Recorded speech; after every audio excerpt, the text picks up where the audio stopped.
This week on Security Decoded, we're here with John. We're going to talk about the pesky phishing, and yes, it's going to be here for 2013. We'll talk about the exploits that phish will bring, Java, Adobe, all the usual suspects. We'll also talk about Ruby on Rails, Facebook, and even a few police matters that we want to cover. Finally, we're going to talk about what the industry experts are going to say about the new expectations for 2013, their predictions. And lastly, John and I are going to give you our own predictions on 2013.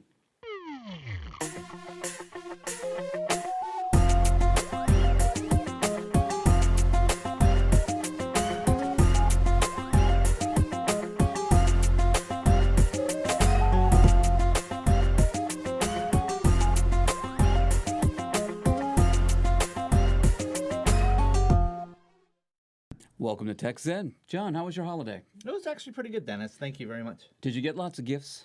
I did get a lot of gifts, but I got a lot of gifts that I really wasn't expecting. How about this? Did you get any phishing attacks on your holiday?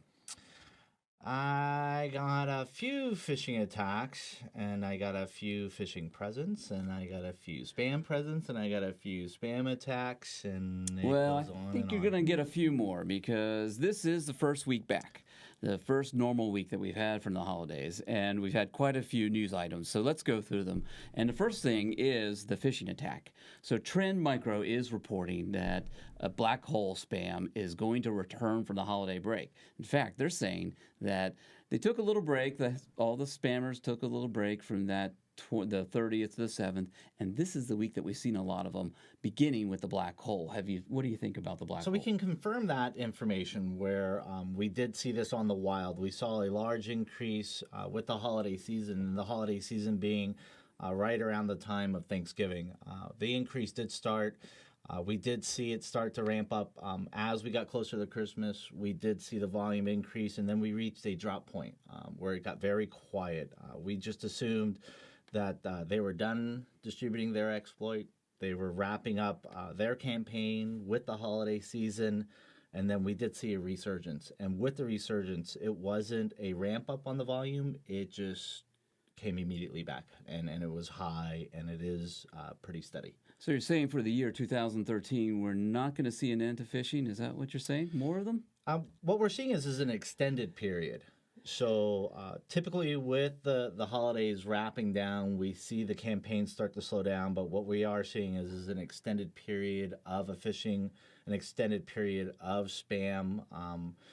The contribution of this is probably because they are still testing new exploits for 2013. They are vetting out their codes. They are also seeing what has good potential for 2013 to have the best chance for success, not only on distribution, but also getting people to successfully click, install. Now, distribution. We know that we all get spam. Our emails are full of spam. But who is actually clicking on these, and how many people are clicking on them? So there's a lot of statistics and studying done into this. What they're targeting is they're targeting the mass. There's a famous sport quote out there that Babe Ruth went to bat 40 times before he hit his first home run. So if we get to bat enough times, we're eventually going to reach success. So the spammers are doing a broad distribution. They're looking for anybody. They're not necessarily targeting large corporations. They're not necessarily targeting financial institutions. They're targeting anybody in front of a device. And what we mean by device is it's not just your PC or your Mac. It's your phone. Your phone is a small handheld computer. It's your tablets. So the broader distribution I get, the better chance I have of success. Then you continue to attack to model it. Well, am I more successful on the professional industry? Am I more successful from the home user? Am I more successful for the mobile campaign? So then it's the demographics. So we know that we're going to get phishing attacks, and there are several news items that we have this week that are going to be the payload. Why people shouldn't click on these links, and why why phishing attacks are going to keep coming for the new year. So the first one we have is Java 0-day. There's a new one in the wild. So what we have is an exploit in the wild, and what does it actually do? The The Java exploit is another Java exploit. Until Java has been removed from a lot of our legacy applications, Java is very well embedded in computing right now. Therefore, it's easily exploitable. What it does is it's a low-level attack. It doesn't need anybody with administrative privileges for it to actually get into your device and become effective. So corporations that institute security policies where users have no privilege, this Java exploit can still manipulate your device. So it's a low-level attack, and it utilizes areas that users have everyday access to regardless of whether or not they're in there as an administrator or IT professional, or whether they're your regular end users, home users that are just checking email. So it's effective because it is a low-level attack. Once it does get into your device, it is basically a present, a Christmas present. So the package is normal. Everybody, your computer, everybody thinks it is normal. Once it gets to its destination and then unpacks itself, it can contain several different new variants of malware to either steal data or to eventually use your computer in a botnet attack. So that's the payload. One of the articles that we cited was from Krebs Security and says, do we really need Java? Do we need Java? Can we just get rid of all the Java plugins? Java is essential to computing because of the fact that it was there from the beginning. There are several applications that require Java to function. And until the coders move away from Java, and as long as we have applications out there that are essential to computing, essential for us to navigate applications, to go to certain sites and have that functionality, Java will be a threat. And Java is there. Java is being used. And as long as Java is essential to computing, the vulnerabilities will be there. One of the new attacks is a new watering hole technique. It's going to be effective because it's going to take care of both Java exploits and IE exploits. How about this? How about if we just get rid of IE? Would that help us for 2013? Getting rid of IE is probably like saying let's get rid of Windows. IE has become synonymous with Windows. It is one of their products. It is their browser that comes with Windows. Most of the computers sold nowadays are Windows-based. And what we mean by Windows-based is they will call them personal computers or PCs, but essentially they are Windows-based. And IE is synonymous with Windows-based computing. It's like Java because it's been there since the beginning. It is the norm. It is easy. It's comfortable. It's that worn-in pair of shoes that you just don't want to get rid of. It still serves its function, but it's comfortable. Because we have that, and because we are who we are, and we like what is comfortable, and we like what has been in our life and what has worked for a long time, people will resist that change. And because people resist that change, we just have to learn how to either come up with workarounds or better secure the device so that the end users don't become infected. And that's what the water hole will do. It's going to take advantage of the IE not being patched. And we are definitely going to see more of that throughout the new year. Now, Adobe Flash, our other friend who's going to cause a lot of malware exploitations, also in the news this week. What do we think about Adobe Flash? Adobe Flash is a problem where as we move forward with YouTube and Twitter and Facebook and mobile devices having camera, it's the digital age. It's no longer a text environment. It's a picture. It's a show me. It's a video. And Flash is a really easy media used to get your videos up and accessible by the general public. Once again, it is something that plagues us because it's easy. And because it's easy, it's easily exploitable, it's easily used. So the intentions for it to make it more accessible to the public also make it more vulnerable to the cyber criminals and the malware community. Until we find something that is more secure but has the ease of use of Flash, it will be another issue that, once again, it's not going to be a new exploit. It's just going to be another exploit in a long line of exploits that continually pop up. I think our banks and our financial institutions are really going to have to take a look at our Adobe and our Java. Let's not use them. Let's keep them patched and let's move on. Yeah, and it's the status quo. Um, right now, it's serving its function. It's not broken. It works really well. So why change it? We have to get more security conscious. We need to move forward with security in mind. When these were developed, the malware presence and the cyber criminals did not have a strong presence. They were very few of them launching very small attacks. As we move forward and we see more attacks, everybody has to have security in the back of their heads while they develop these new products. Now, we've talked about the usual suspects. We've talked about Adobe, we've talked about Flash, we've talked about phishing. These are not new attacks. There was something in the news this week. It's Ruby on Rails. It has a bug in it, and it's going to affect 200,000 sites. Ruby Rails is really in the corporate world and really embedded. What's the risk here of these new attacks coming from on Ruby? Well, Ruby was so broadly accepted because it was a very good product, and it did have some features in it that made people feel comfortable.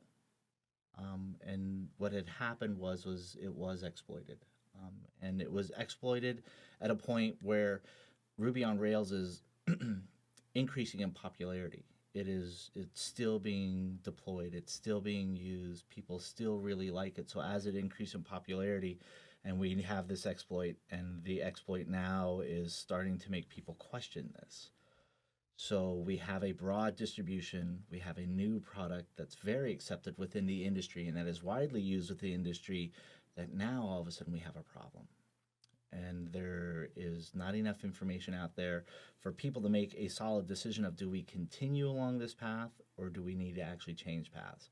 So the fact that it was questioned is probably the biggest issue we have with that, is the fact that somebody was able to go in and compromise this enough to make everybody question this. And I think that's more so, it's the unknown, it's the questions. So now we have new questions introduced into a new product that will cause hesitation. And speaking of new questions on products that just keep embedding in our society and our workplace, Krebs on Security is reporting, and this one we might know here at TechZen, that Facebook has had a cross-site scripting attack back in November. So we think November, we're done. Facebook has cleaned it up. We're still seeing residual. What do we think? What is the risk associated with this Facebook attack that Facebook has cleaned up? Well, we live in a Facebook world now. Everybody loves to talk about where they're at, what they're doing. It has integrated itself now as normal communications. And because of that, and because of the popularity with it, it presents an issue where it's almost an attack inside your home. People see Facebook as their personal space, and when exploited, it's an attack within your own home. Facebook has done a great job working with their vendors to try to remediate this and stop this, but we do have a residual impact where the exploit is being stopped, but the exploit hasn't been removed. So users are still vulnerable to the exploit, but Facebook has done a very good job at killing the end result, and we've actually run into this recently. We did have a user who was new to Facebook. Because her daughter used Facebook, she felt comfortable with Facebook. It was her personal use. It was her way of sharing her opinions and her pictures. But she still wasn't comfortable with Facebook. And then when she ran across the exploit, she didn't know she was actually being attacked. So the user knew something was not right. Still a new user, but didn't really know what was going on. No, and it delayed her response. And that was probably the most troubling thing, is that she didn't realize she was being attacked, so she didn't report it to anybody. So she just thought, well, this comes with Facebook. So she continued. It's normal to get redirected, is that right? You threw me on that one. Nowadays, you see it a lot, and I think that's what they're trying to do is they're trying to hide in the obvious. When you click onto something, you'll get your pop-ups for your advertisements, your redirects, and I think that's what probably fooled her was, she wasn't familiar with Facebook. So is this normal? Well, she's new to the site, and it did it. So she is now establishing the habit of, well, maybe this is normal. And probably the attackers use this time period. They know that December, everybody wants to send well wishes, New Year's greetings. So you have the cross-site scripting attack in November, and that way you catch all the holidays. It is, and people tend to let their guards down. It is the season of giving. It is the season to let bygones be bygones, to forgive, forget, to start new relationships, to repair broken relationships. So people tend to be a little more open during that time. And there are just as many people waiting out there to take advantage of it. Let's talk more about Android. Android. You saw all the commercials this past season. Android's going to be big, and what we're worried about, for Trend Micro has a new blog saying there's a lot of risk. There's a lot of risk in the apps. So many that 5% of the apps could be compromised, and this is not a insignificant risk.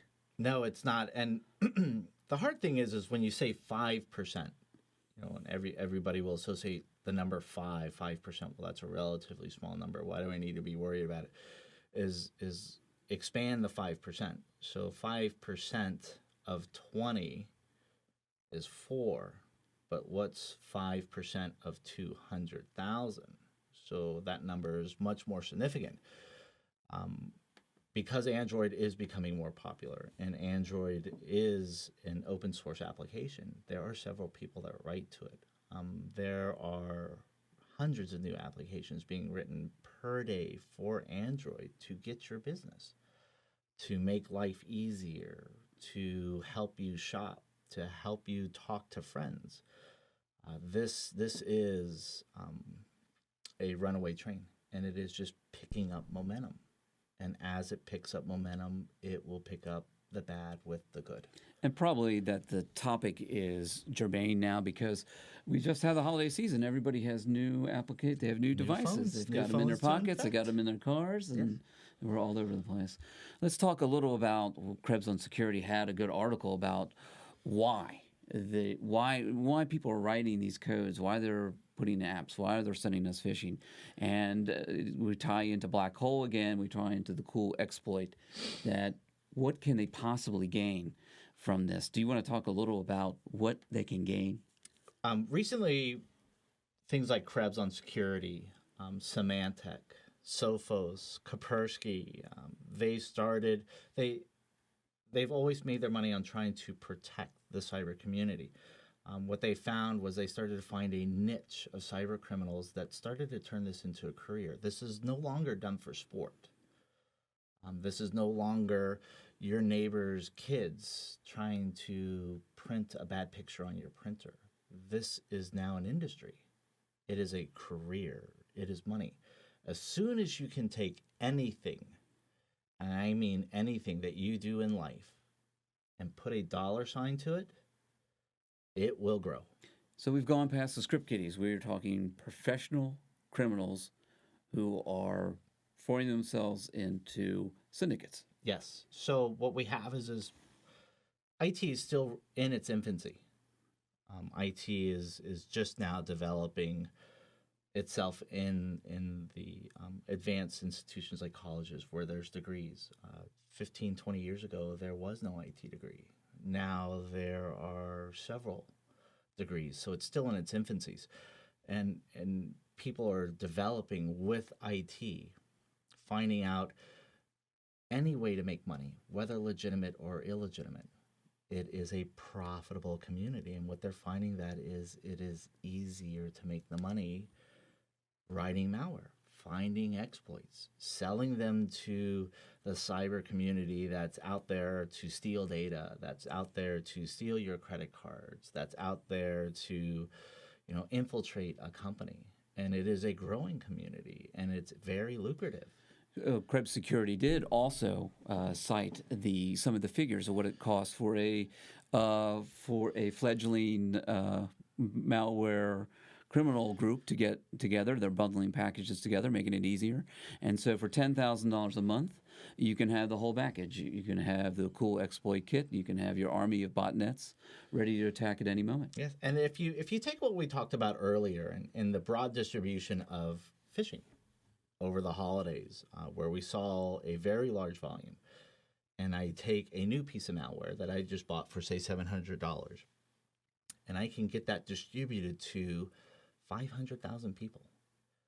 Even if I get less than 5% of the 500,000 to click on it, that's still a very large number. Yeah. At $2 to $3 a head, you can see where this starts to snowball. And Krebs Security did do some statistics on that, where they're saying that just at a percentage rate of 2.9%, if you have a 2.9% success rate, you can make anywhere up to $30,000 a month. So the lesson here is not to be the 2.9% and not to get compromised in that other category. We try, and we try our best. The best thing that we can do, that other security firms do, is distribution of information, just awareness. Let people know.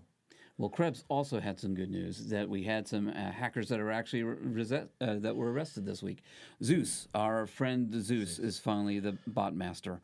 So hopefully we'll see a reduction in Zeus attacks. And for people that don't know, that Zeus was really related to an attack on the financial industry. So that was a big moneymaker. And to catch him, like you said, hopefully that will be enough to at least slow it down, put a speed bump in the road for them. So also in the news, for Symantec also cited that the Tokyo police brought down a gang of Android malware application developers who were responsible for those Android apps.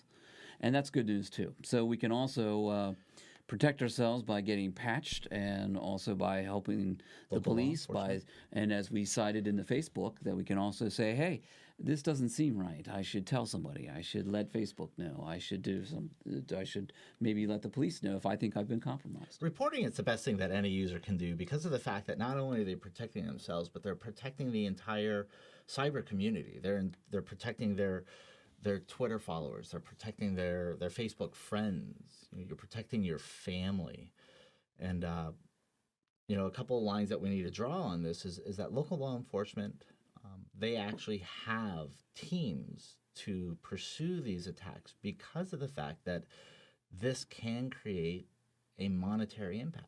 This will hurt you in your wallet. Yeah, they're criminals. Yes, and let's hope we can report on more throughout the new year of the police taking down these big gangs and Android developers who are making these malware hop on your phones. We've talked about we have the Christmas season, we have the holiday season. That's the season for giving. What's January is the prediction season. So we have quite a few articles here. Trend Micro came up with their predictions, and they had some interesting things to say about the exploit kits that we talked about. Zeus, SpyEye, Black Hole. So they had some interesting conversations about what's going to happen in 2013. And companies like Trend are it benefits them if they can actually try to predict this. So what we do is they watch what's happened in the past. They watch how things develop. So SpyEye, what people don't know, is a natural progression of Zeus. So as SpyEye starts to develop its own niche, and they can model this and they can try to predict it, then what they do is they reduce the gap. Because right now the gap between the progression of malware versus the protection from malware is huge. We're not even running a close second place. And these predictions will help close that gap. And to hit it on the head means that you've made significant progress on closing that gap. And so this is actually important not only for the company, but for the community as a whole. And we have another one for Trend Micro. Their CTO, Raymond Jeans, predicts that we'll have increased sophistication. And that's a double-edged sword. So as technology progresses, so with the sophistication, things will get more sophisticated. I have a hard time with that word. They will get more complex. But that's the nature of the beast. When the wheel was first invented, you saw a natural progress to wagons, to bicycles, to look what we drive now. Rarely will you see a new invention digress. So it's natural. Sophistication, complexity is a natural progression. That's overstating the obvious. Yes, it would have been more clear if he could have said exactly how and in which direction on the sophistication. But to say malware is going to be more complex is like saying the sky is blue. It's just kind of overstating the obvious. That's right. So if they're successful at the lower level, it's just a natural evolution that they're going to go more complicated. And as we find that people are patchy more often, people getting more awareness, well, the criminals are no dummies. They're going to go where the money is, and they're going to make these things less obvious, more sophisticated. The better they can hide themselves, the longer they can stay in the system, the more money they can make. So yes, they'll get more complex. And we also had Computer World come up with some interesting predictions. One of my favorites is that Africa will be becoming a new safe harbor for cyber criminals. Right now, cyber criminals know that the safe harbor is anywhere outside of the United States. And that boundary has grown to be now outside of what's deemed to be the Western nation, Europe, the United States, North America, Canada, companies that tend to follow a Western lifestyle or a Western culture. So the farther I can get away from the Western culture, the safer or the harder it will be to find me. And that trend has slowly been coming forward. And I do agree. I think that there are several areas that, where there's cyber activity going on that we just haven't found yet. I found it interesting. We just talked about the Zeus, the police following him. He was from Algeria. And I thought we were going to see a picture of a smiling Eastern European who just parked his Ferrari, but no, Algerian. So it's going to be worldwide now. Every continent is going to be. It will be. And like I said, there is activity going on yet that we just haven't seen in it, and it's just a matter of looking in the right place. And to wrap it up on these predictions from Computer World, they say that we're going to hit 1 million high-risk malicious Android apps. I would have to agree with that. It is the shiny new toy on the market. Android has a very large push right now, and it has a growing customer base. Like you said, we just wrapped up the holiday season. How many people just got a new Android? They've got this new toy in their hand, and they want all the bells and whistles. The market is wide open right now. That number is very realistic. I really agree with that number. I think that will come true. And finally, John, what's your favorite prediction for 2000? Your personal prediction? My personal prediction is low tech. I'm going to go against the norm. I'm going to go low tech. Low tech, we've really seen an interest in. And the reason why I say low tech is because of the fact that spam and phishing didn't end with its typical cycle. The volume is still high. We're well beyond the holiday season. We're well into the new year, but we haven't seen the typical decline with it. You can have all the security appliances in the world. You could have the best security team working for you, but in the end, it's the user. The user is the weak spot. Low tech, compromise the human. And once I get in, it's free access. It's free reign. So how much technology do I need to have to convince somebody to click? So what we're seeing is a resurgence of mailers. It's not email.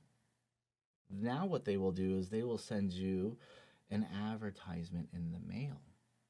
Well, inside that advertisement, we have bar scanners now that our smartphones can read, and I can embed malware in that. I have a link.